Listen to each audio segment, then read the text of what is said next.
ఈ వయసులో కూడా ఎంత సంతోషంగా ఉండేందుకు దేవుడు కొంతమందికి అవకాశం ఇస్తాడు. Hi friends, welcome to Vijay vlogs. అందరికి కాలేజీలో జరిగిన ఉమెన్స్ డే సెలబ్రేషన్స్ లో ఈ అవ్వ కూడా వచ్చి పాల్గొనింది. నేను మా ఫ్రెండ్ అలా నిల్చుకొని అక్కడ చూస్తా ఉన్నాము. మా ఫ్రెండ్ వాళ్ళ ఫ్రెండ్ డాన్స్ చేద్దామని పిలిచిందని వాడు వెళ్ళిపోయాడు. నిజంగా చెప్తున్నానండి, ప్రపంచం అంతా దొంగ నా కొడుకులు. నిజంగా నాకు కంట్లో నీళ్ళు వస్తాయి.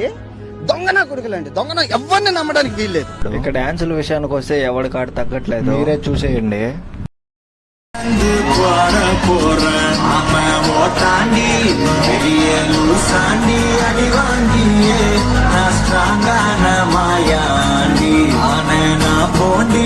அதையுதான் தாண்டி போராடுவேன் நான் விடுமானி அடவுங்கடா சங்கே நான் தந்த சோறு கிங்கு தமிழ் மன்னர் தங்கு ஐ சிங்கிள்